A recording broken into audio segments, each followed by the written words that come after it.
Birçok büyük düşünür insan doğası konusunda kafa yormuş. İnsan doğası nedir? Kolay bir cevap vermek mümkün değil. Ama kesin olan bir şey var. Bu doğanın önemli bir parçası da yemek alışkanlıkları. İnsanlar tarihin başından beri yemek alışkanlıklarını gittikleri her yere götürmüşler. Bugün size Rumeli'de doğan ve sonra ta Ege'ye kadar göç yoluyla bize gelen olağanüstü bir yemeği tanıtmak istiyorum. Ciğer sarma. Bugün iki konuğumuz var. İlki ciğer sarmayı en geleneksel haliyle bize sunarken, ikinci konuğumuz ise bir profesyonel şef bu yemeği nasıl yorumlayacak?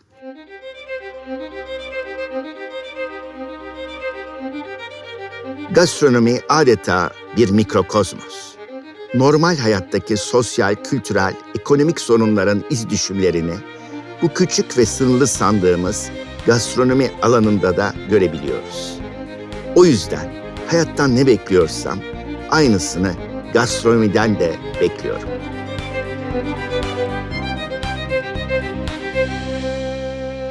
Hoş geldiniz Hülya Hanım. Hoş buldum. Şimdi bugün çok önemli bir geleneğin temsilcisi oluyorsunuz. Çünkü bu ciğer sarma Osmanlı saray mutfağının en özel yemeklerinden ve bunu yapmak ciddi bir zanaat, ciddi bir birikim.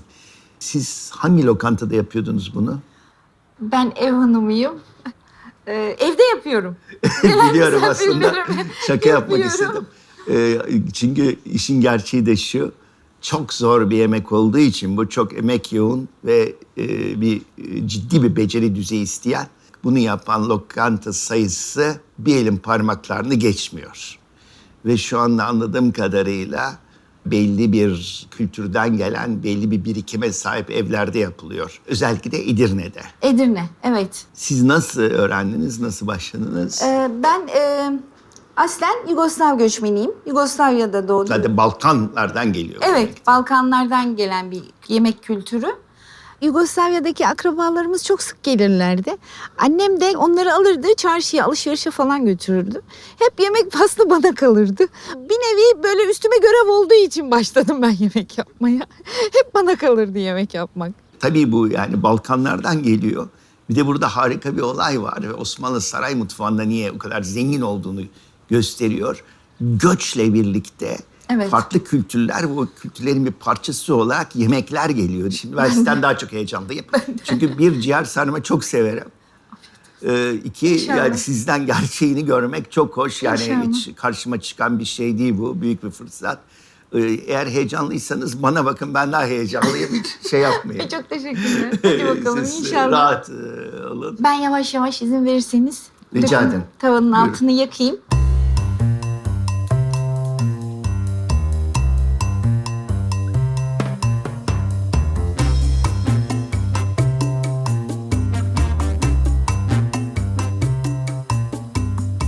Şimdi ciğerlerimi de atayım içine.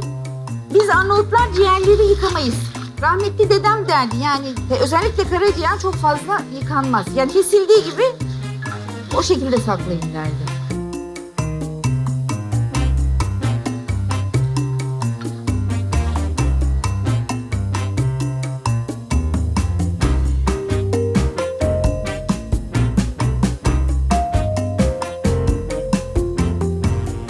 Açık üstünü kapatacağım. Nane ile taze soğanı en son koyacağım. Diri kalsınlar. Aynen öyle.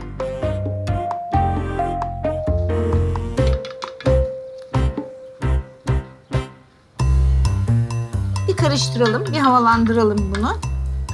Bu burada demlenirken ben kuzu gömleğini biraz sıcak suda tutmak istiyorum. Ciğer sarma küçüklüğümden beri hep yapılan bir yemek. Benim için çok özel bir yemek. Çünkü hep şey hatırlıyorum. Misafir geldiğinde, özel insanlar geldiğinde annemin hep yaptığı bir yemektir. Benim için çok anlamlı bir yemektir ciğer sarma. Çok severek de yaparım. Şöyle alıyorum. Kestim. Şöyle.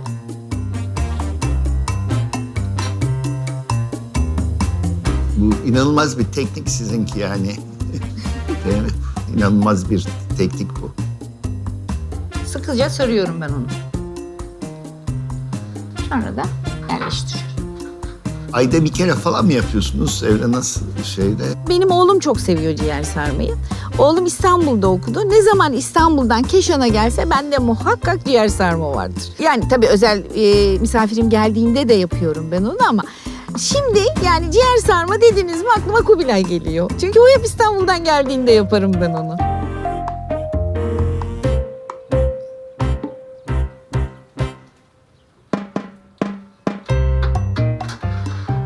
Lezzetlerin değiştiğine inanıyorum. Damak tadımdan anlıyorum bunu. Küçükken yaptığım bir et yemeği ya da ciğer sarmayla şimdi yaptığım ciğer sarma arasında bile fark var.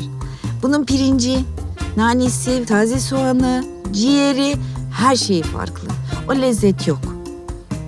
Nar gibi kızarmış.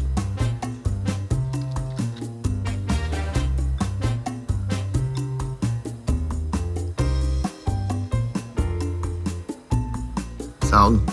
Afiyet olsun. Aroma olağanüstü. O tereyağı aroması da geçmiş. Şimdi de sıra tadına bakmakta.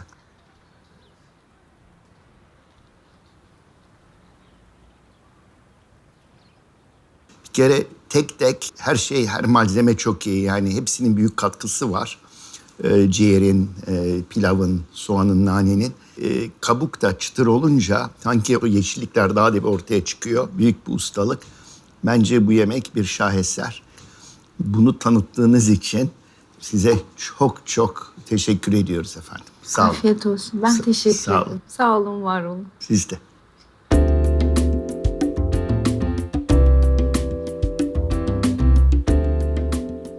İnanç Hanım, çok mutluyum sizi karşımda görmekten. Ben de sizi gördüğüme çok sevindim. Sizin dokunuşlarınızı çok seviyorum. Yani yemeklerinizi ve özellikle yarattığınız bileşimlere. Şeyi de hep birlikte gördük. Hülya Hanım'ın sanatını.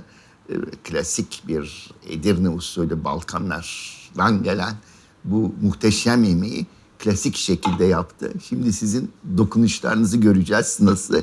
Ama önce şeyi merak ediyorum. Ciğer sarmak çok az insan yapıyor, biliyor ve yapıyor. Siz nasıl öğrendiniz? Bizim evde çok yapılırdı. Ciğer sarma değil, annem gömlek sarma der ona. Normalde klasik olarak ciğer sarma aslında yemeğin adı. Sardığımız şey bir kuzu gömleği. Kuzu gömleği incecik dantel gibi hayvanın iç organlarını saran ince bir yağ tabakası. Daha da ağırlaştırmamak için bu yemeği, biraz daha hafifletmek için gömleğin içine kavrulmuş Ege otları dolduruyorum. Kavrulmuş Ege otlarıyla beraber fırına atıyorum.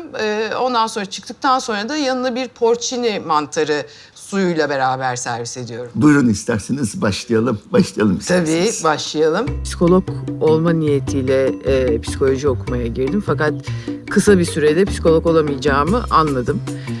Sonra hızlı bir şekilde 6 aylık bir aşçılık okuluna gidip orada aşçılık okudum. Sonra da mutfağı o kadar çok sevdim ki hiçbir zaman salon tarafında olmamaya, hep arkada kalmaya karar verdim. Ondan beri de aşçılık yapıyorum. Kuru porcinileri ıslatıyorum. Daha sonra soteleyeceğim. Porcini olsun, kuzu göbeği ya da moral olsun. Kurutulmuş da çok iyi oluyor çünkü daha yoğun hale geliyor. Tazesi de çok güzel tabii ama kurutulmuş da mesela Kadar risotto kuvvetli falan olmuyor. Bunlar burada demlenirken otları kavurmaya başlayabiliriz. Bu deniz fasulyesi, çok aromatik. Cibezi artık İstanbul'da da çok var, çok kullanılıyor. Bu hardal otu bayağı kuvvetli çiğ yendiğinde ama sote edildiği zaman bütün o hardal acılığı gidiyor. Bu da Arap saçı. Bence ot kavurmanın olmazsa olmazı bu yani. Ben bugün burada modern mutfağın şefi ve temsilcisi olarak buradayım. Ama kendi yemeğime modern yemek diyebilir miyim bilmiyorum. Bence ben bunu 10 sene önce de aynı yemeği yapsaydım alıcısı olurdu. Çünkü malzemeyi olabildiği kadar doğal haliyle kullanmaya çalışıyorum. Eğip bükmemeye çalışıyorum. Tadını alabildiğiniz yere kadar götürüyorum. Onun için eski zamanda da modern olmadığını düşündüğümüz zamanda da yine gideri vardı. Burada biraz porcini ile beraber pişmeye devam edecek. Porcini kokusunu iyice tadını geçirsin diye. Sonra da onları beraber çekeceğiz. Şahsen benim için daha önemli olan tatların bir araya gelişinin tasarlanması. Görselinden daha önemli bir şey yani. Çünkü bazı tabaklar var, harika gözüküyor, şahane yiyorsunuz. Tatlarda pek bir numara yok ama şahane bir mimari tabağın içinde. Benim için önemli olan tatların daha iyi tasarlanmış olması. Sizin iç pilavınızda soğan var mı? Var. Soğanları küçük küçük doğrayıp kavurdum. Ondan sonra ciğerler kavruldu. Ondan sonra da pirinci kavurdum. Ciğerleri de soğanla mı kavuruyorsunuz? Evet. Tabii. Herkes daha iyi malzeme, daha organik, daha ilaçsız, daha işte yerel üreticiden alınan malzemeye ulaşmaya çalışıyor. Şu anda bence iyiyiz gibi. İnşallah böyle gider. Kuş üzümünü ekleyeceğim. Kuş üzümünün verdiği tatlılığı seviyorum ben. Bir de kuş üzümüne dolmalık fıstık çok iyi gidiyor nedense. Çok, evet.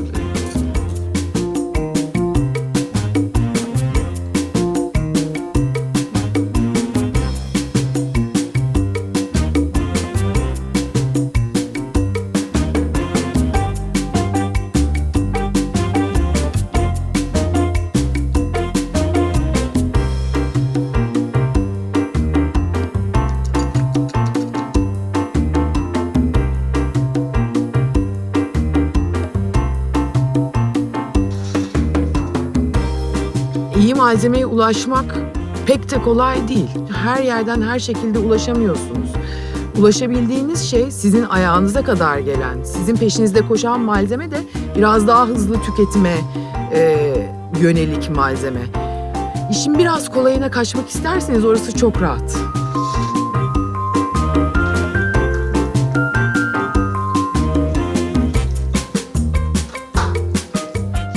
Porcini sosu çok kuvvetli olduğu için çok fazla koymak istemiyorum. Otların tadını bastırsın istemiyorum çünkü. Bir Arap saçı var kıtır, onunla beraber servis ediyoruz. Bu Japon sanatı gibi Arap saçı böyle tek tek Evet. hoş. Arap saçının her hali adlı çalışma.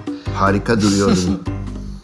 Nefis kokular birbirine geçmiş burada. Hem böyle anason kokusu hem bir salinitte, o porcini'nin tarifi imkansız zenginliği.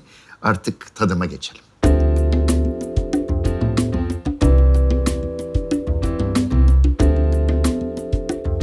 Merakla beklediğimiz an geldi. Ben de gerçekten merak ediyorum. İnanç Hanım'ın bu gömlek dolması diyeceğim. Çünkü içinde ciğer yok. Aslında ne kadar ilginç bir teknik. Çok şey olabiliyor, içinde farklı olabiliyor. Siz klasik örneğini yaptınız. Ciğer sarma ve nefis gerçekten. İsterseniz hep beraber bakalım tadına.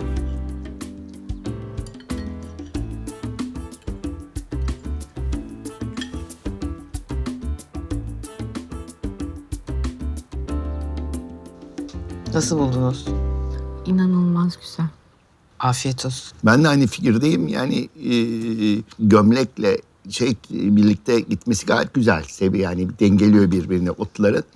Bilmiyorum ne düşünürsünüz ama siz bu yorumu gördükten sonra klasik ciğerde bir ekleme yapmayı düşünür müsünüz? Ya da yapsanız hangi fikri alırsınız? Fıstık ve kuş üzümü deneyebilirim diye düşünüyorum. Ben de aynı öyle düşünüyordum. Yani hiç konuşmadık. Ben kalıplaşmıştım hani böyle yapılıyor, böyle olmalı. Ama iyi ki gelmişim.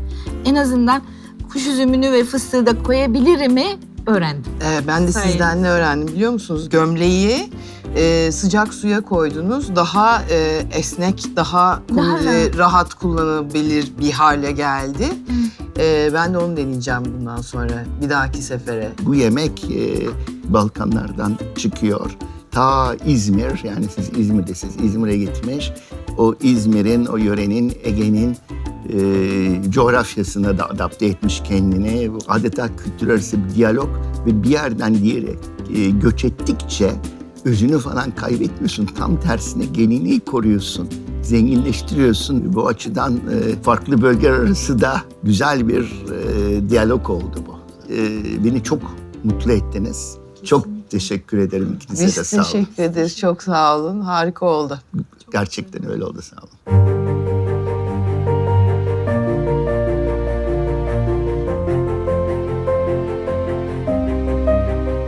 Zaman zaman geçmişi adeta dondurmak istiyoruz. Mutlaklaştırıyoruz geçmişi. Halbuki zamanı durdurmak mümkün değil. Bazen de her şeyi yıkmak istiyoruz. Geçmişi unutmak istiyoruz. Bu da olmuyor. Bence ikisi de çıkmaz sokak. Asıl yapmamız gereken geçmişten gerekli dersleri çıkarıp geleceği inşa etmek. Bugün bunu gördük. İki şef de aynı tekniği kullandılar. Fakat aynı teknik ama içerikler farklı.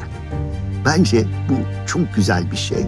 Çünkü geleceğe ışık tutuyorlar aslında. Önemli olan geçmiş ile gelecek arasında sağlam bir köprü kurmak.